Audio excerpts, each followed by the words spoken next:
Bonjour, l'invité de Questions pour un patron cette semaine est autant un stratège qu'un vendeur. Stratège d'ailleurs, il a commencé sa carrière au Boston Consulting Group et puis c'est l'appel de l'entreprise, une entreprise qu'il conseillait au BCG, le groupe Beneteau, qui était à l'époque à Chantier Naval, 3e français, et en 5 ans il en fait le leader mondial de la plaisance, absorbant au passage ses principaux concurrents français. Et puis il y a eu Eurest, restauration collective et de concession, mais le grand œuvre, la grande aventure de mon invité, c'est Célor qu'il a dirigé pendant 20 ans et d'une grosse PME. Là encore, il en fait un leader mondial avec plus de 50 000 salariés en multipliant chiffre d'affaires, bénéfices ou dividendes et prix de l'action par entre 50 et 80 à peu près. Bonjour Xavier Fontanet. Bonjour. Bon, merci. Bon, Beneteau en fait en 3 ans, donc c'est Amro qui m'a formé au business. Hein. Puis, bien sûr. Le reste, j'ai été aussi formé par Doran Daguerreau aussi à la restauration. Bon, voilà. Bien sûr. Alors tout d'abord, les 3 questions.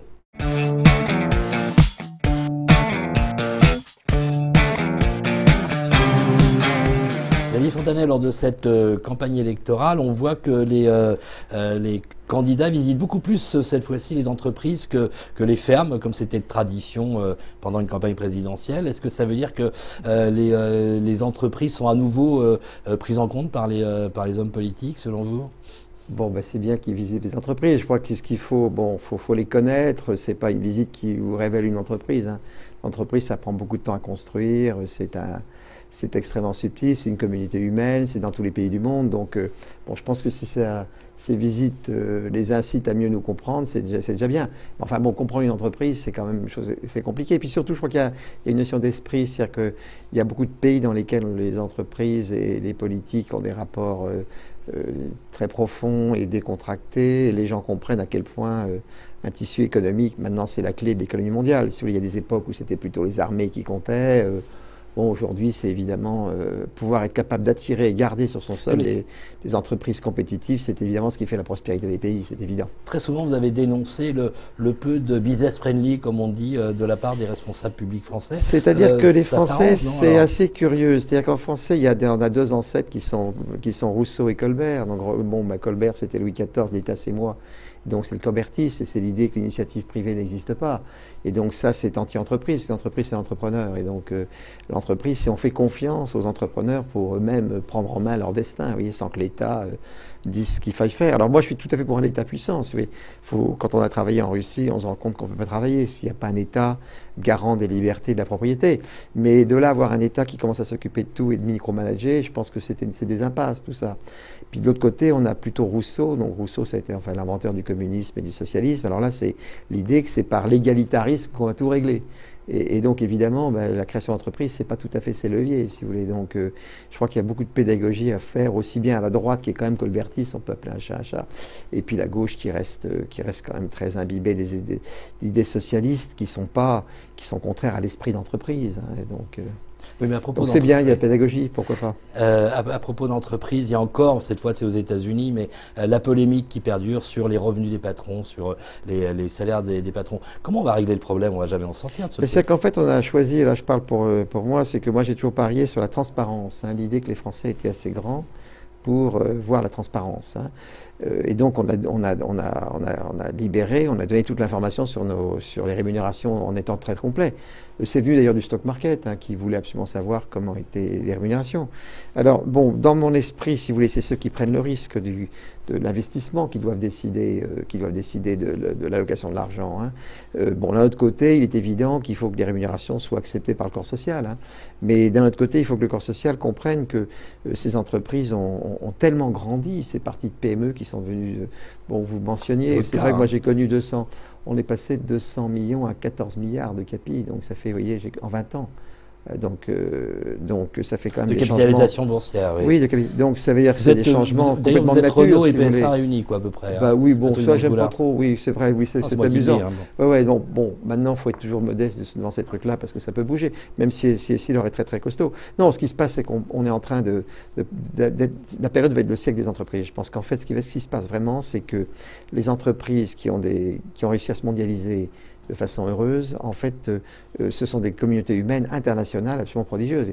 Et ça va aller très très très loin. Parce que je vois même le petit Essilor est passé de 2000 à 55 000 personnes en 40 ans. Et aujourd'hui, on a encore 20 ans de croissance devant nous. Donc ça va être des gros bébés. Si vous prenez les grosses entreprises, les Nestlé qui ont 500 000 personnes, c'est à peu près évident qu'il y aura 2-3 millions de personnes qui travailleront pour elles. Ce sera plus gros que des États. Et donc en fait, c'est un des éléments qui retravaille complètement le monde. Hein, il y a la famille, la ville où on vit, le pays et l'entreprise qui deviennent des vraies entités. Revenons chez nous. Est-ce qu'il faut se faire à l'idée que l'Europe, et notamment la France, n'intéresse plus les entreprises qui ont vraiment les yeux de chimène que pour ce qu'on appelle les BRICS, c'est-à-dire la Chine, le Brésil? Non, mais ça, c'est l'image. Si vous voulez, les entreprises, ce qui est très difficile, c'est qu'on se bat contre des images déformées. Alors, pour faire une bonne question, on s'amuse à lancer les trucs. Et puis, alors, comme en communication, on n'a pas de temps. Oui, là, on a du temps, mais on va discuter 5 minutes. Et ces sujets sont très complexes. Il faudrait qu'on puisse avoir 2 heures pour vraiment discuter encore.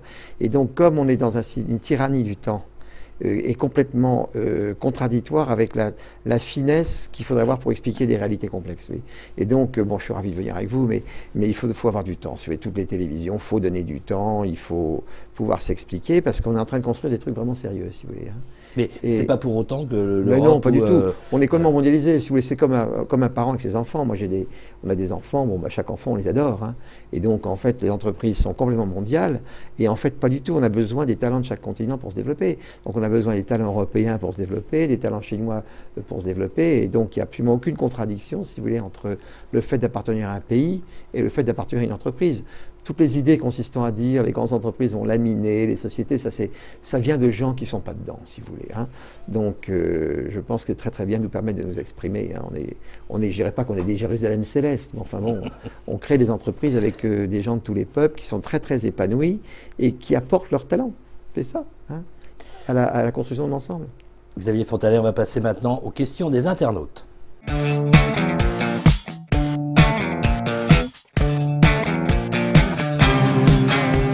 Alors première question, Bertrand L demande, les politiques reprochent souvent aux grandes entreprises de ne pas embaucher. Alors qu'est-ce que vous en pensez? Vous embauchez pas? Elles n'embauchent pas? Alors si vous voulez, bon, alors d'abord les entreprises, je crois qu'il y a d'ailleurs, chaque entreprise est différente, c'est comme chaque personne a un visage différent, donc on ne va pas dire les entreprises, cependant comme on va dire les politiques, et puis les ouvriers, et puis les communicants, et les journalistes. Non, pas généraliser, il ne faut pas généraliser, il faut regarder cas par cas. Bon, une affaire comme nous, si vous voulez, il ne faut pas juger que l'entreprise, il faut juger l'écosystème, hein, parce que si l'or est une affaire, on est un peu comme un tel, on fait des composants très sophistiqués pour opticiens. Hein, donc nous, on est une boîte très très technique et on produit des petits bijoux que les opticiens transforment. Un peu comme Intel fait un microprocesseur qui rentre dans un ordinateur. Donc l'équivalent d'IBM ou Dell, c'est l'opticien et le microprocesseur d'Intel, c'est le verre Essilor. Vous m'aviez expliqué que donc, sur un verre comme ça, il y a 400 opérations à peu près. Oh ben oui, c'est merveille, c'est de la nanotechnologie, c'est d'une complexité absolue. Et alors en fait, il faut regarder l'écosystème. Donc tout le monde reconnaîtra que dans toutes les villes, il y a les opticiens. Donc Essilor, si vous voulez, grâce aux bijoux que sont les verres, on a développé une profession qui a énormément embauché. Donc tout le monde le sait bien. Donc là, sur 20 ans ou 30 ans, je dirais que c'est des dizaines de milliers de personnes qui ont été embauchées directement par Essilor, mais surtout indirectement. Alors maintenant, Essilor même, on a un taux de croissance, en gros, les gens étaient 2000, 1500 en 73, et aujourd'hui on est 4000. Vous voyez, donc le taux de croissance, ça a été à peu près 1%, c'est le taux de croissance de la population. L'énorme changement qu'il y a eu chez Essilor, c'est qu'on avait une population qui était ouvrière il y a 40 ans, à 80%, et maintenant on a essentiellement des chercheurs, des techniciens, des cadres, des ingénieurs. Donc on a fait un shift énorme de population, et donc si vous voulez... C'est valable pour vos collègues des autres grands groupes, à votre avis, À mon avis, oui. Alors je ne sais pas pourquoi on diabolise toutes ces grandes boîtes, c'est complètement idiot. Et je crois qu'il faudra on devrait être fiers. Les Chinois, vous voyez, ont fait des classements mondiaux et ils ont classé dans les 100 meilleures entreprises 12 françaises pour un pays qui fait 4% du PIB. Bon, les médias, il y a eu 0 sur ce truc-là. Il y a eu un petit encart d'un grand journal. Le reste, c'est rien. Alors que c'est un élément d'espoir. Vous êtes où, ça montre que les Français vous êtes dans ce classement, je suppose. Comment? Vous êtes dans ce classement? Oui, il se trouve qu'on en est, mais j'en parle pas pour nous. Il y avait 12 boîtes françaises, et vous savez, c'est les 12 meilleures. Parce qu'ils n'ont pris que les gens qui étaient leaders en Chine dans leur métier. Leaders ou co-leaders. Donc on avait vraiment... Ça, ce sont des splendides sociétés françaises. Donc il faut plutôt leur dire comment est-ce que vous êtes débrouillés pour être leader en Chine. C'est admirable ce qui s'est fait. Et je pense que c'est plus par là qu'il faut prendre le sujet. Alors nous-mêmes, donc je pense que nous, évidemment, on a embauché. Alors c'est vrai qu'on a embauché beaucoup plus en Chine parce que les marchés sont neufs, si vous voulez. Mais on a mis beaucoup de technologies, toutes les R&D sont en France d'ailleurs. Vous voyez, donc, tout le savoir-faire est là, quoi. Bah, en gros, alors c'est sûr qu'on le déploie petit à petit et qu'on prend les bonnes idées partout dans le monde. Mais globalement, le cœur intellectuel est quand même en France. Alors, dans le travail quotidien, demande à un internaute d'un grand patron, qu'est-ce qui a le plus changé en 20 ans? Voyage. Moi, je suis de ceux qui faisaient entre 500 et 750 000 km par an, si vous voulez. Alors, c'est pour ça que je trouve que l'idée du gros patron avec le cigare dans les restaurants, ça, c'est complètement nul. On doit vraiment se battre contre une image déformée. Si vous voulez. Tous les gens qui ont monté les grosses boîtes, on a passé le temps dans les avions. Hein. Et pourquoi est-ce qu'on donne des images comme ça? Et ça sert à qui? En tout cas, c'est sûrement pas aux Français, parce que si un pays n'aime pas ses entreprises, si vous voulez, à l'époque où l'économie devient capitale, il va passer à côté de toute la mondialisation. Hein.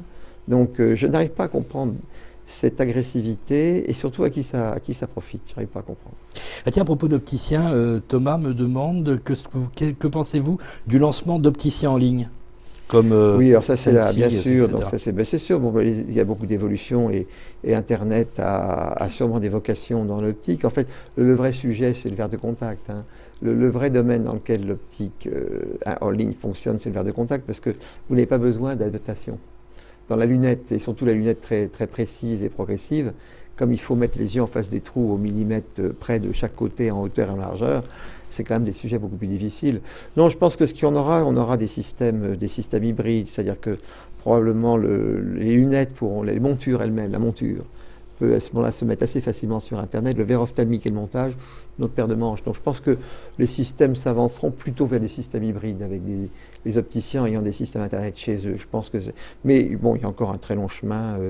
Mais c'est les pays les plus avancés, c'est certaines régions du Canada, certaines régions de la Finlande, où on voit des business models se développer, mais c'est le verre de contact surtout. Hein. Le verre de contact qui est l'endroit où l'Internet se développe. Alors, évidemment, ça fait des articles très spectaculaires, tout ça, fini les lunettes, mais vous savez, on a expliqué ça avec les verres de contact, ça s'est pas passé, on a expliqué ça avec les opérations laser, bon, alors ça fait de très beaux papiers, puis bon, ceci dit, il faut rester attentif à tout ça. Hein. Autre question d'Éric, est-ce que vous ne pensez pas que l'intelligence économique est une composante trop souvent oubliée par les politiques, qui ne donnent pas le cadre favorable aux grands groupes pour justement préserver leur savoir-faire économique, voire aller chercher à l'extérieur aussi cette intelligence économique? Oui, mais je ne comprends pas le mot d'intelligence économique. Ça veut dire quoi, intelligence économique? C'est la capacité en recherche et développement, à créer des nouveaux produits, et puis surtout à les garder vis-à-vis de la concurrence, etc. quoi. Non, mais c'est sûr que... Alors maintenant, je suis assez content de voir que les dernières statistiques de l'INSEE montrent que les recherches et développements, c'est très concentré dans les grands groupes. Hein, parce que il y avait un mois, on expliquait que les grands groupes, c'était très peu d'effectifs, c'est pas qui embauchaient, etc. On se rend compte quand même que ça pèse un petit peu. Donc là, je suis assez content de voir ça. Non, les gros groupes français font pas mal de recherche et développement, en fait. Hein. Alors après, il faut être très précis dans les mots. Il y a la recherche, le développement. Il y a la recherche fondamentale, souvent, qui se fait avec les universités. Hein. Non, mais on sait que la bagarre, pardon de vous interrompre, mais on sait que la bagarre va venir, et ceux qui vont gagner sont ceux qui auront le plus de valeur ajoutée et qui fabriqueront le plus de valeur ajoutée. Et là, l'intelligence économique a sa part, justement, pour pas se faire piquer les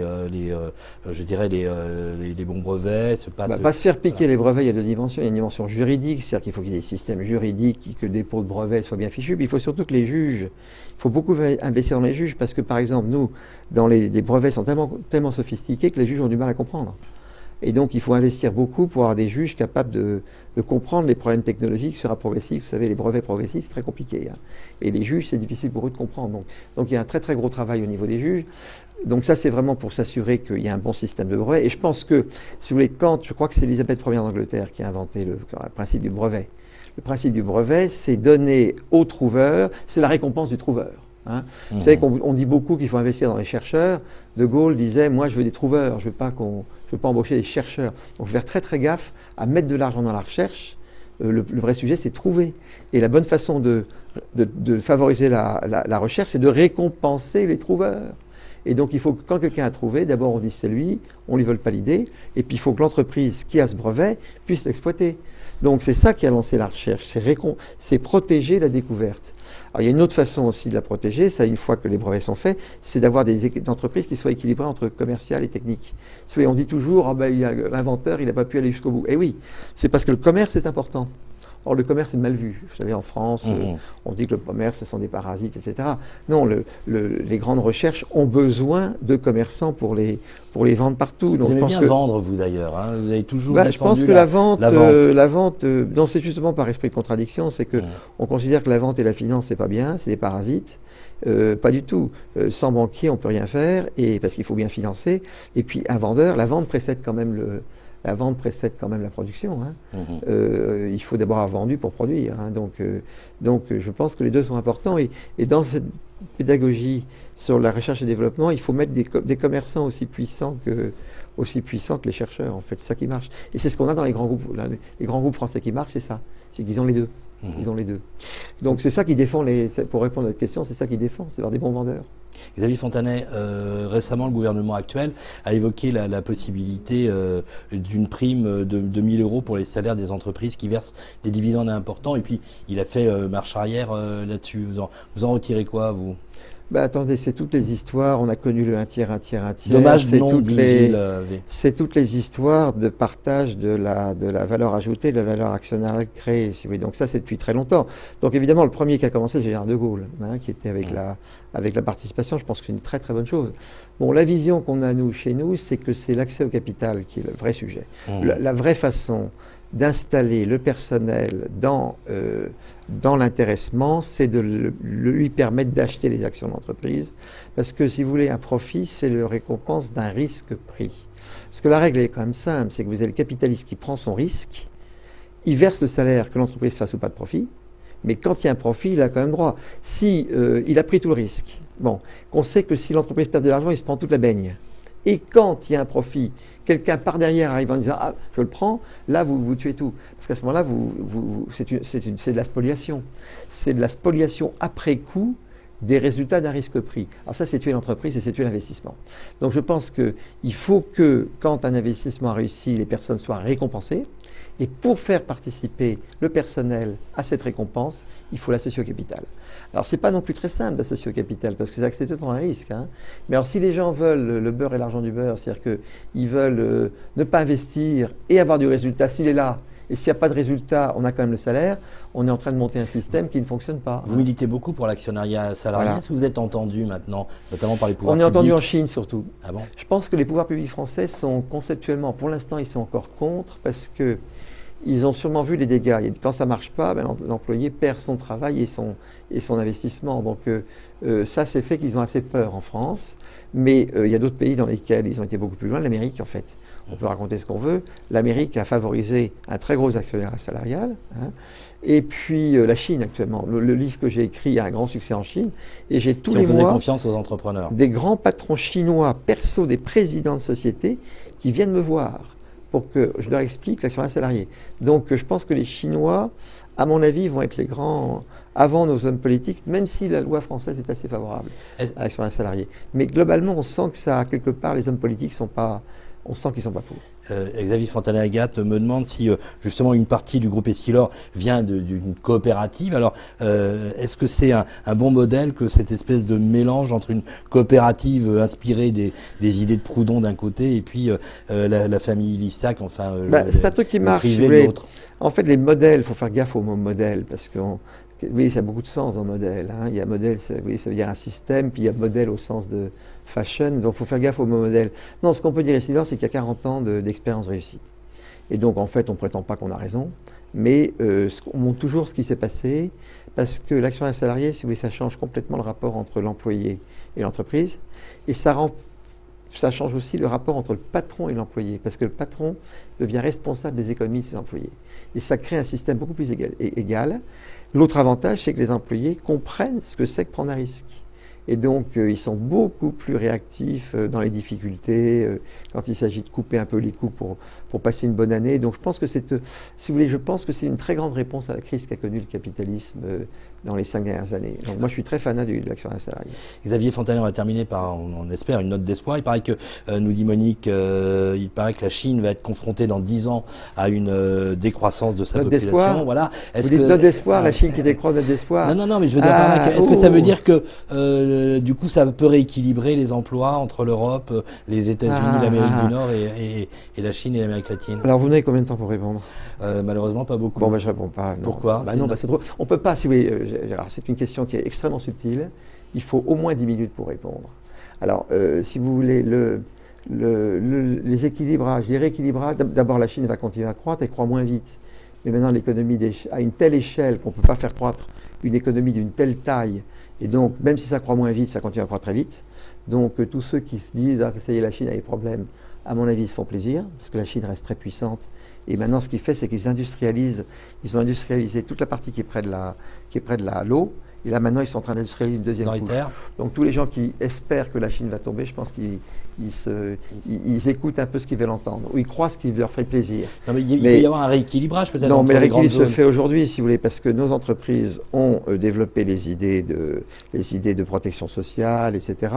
Et si vous voulez, pour que la Chine arrête d'épargner comme elle épargne, il faut évidemment qu'elle ait une sécurité sociale et une retraite. Donc la bonne façon, si vous voulez, pour régler l'économie mondiale, c'est de pousser les Chinois à donner une sexo et financer leur retraite. C'est ça qui va arrêter de trop épargner et c'est ça qui va libérer le commerce extérieur. Bon, donc là, je pense que c'est dans le bon truc. Et deuxièmement, il faut voir que la pression salariale, les salaires ont augmenté énormément en Chine, donc les rééquilibrages sont en train de se faire. Mais c'est pas ça qui va nous empêcher de faire ce qu'on a à faire, c'est-à-dire réduire nos dépenses publiques, parce que si vous voulez, on attaque beaucoup les entreprises qui n'embauchent pas, etc. Mais le vrai sujet, à mon avis, en France, c'est le fait que la sphère publique coûte beaucoup trop cher. Et donc, vous voyez, on n'a pas posé une seule question. Ce serait la vraie question à poser, si vous voulez.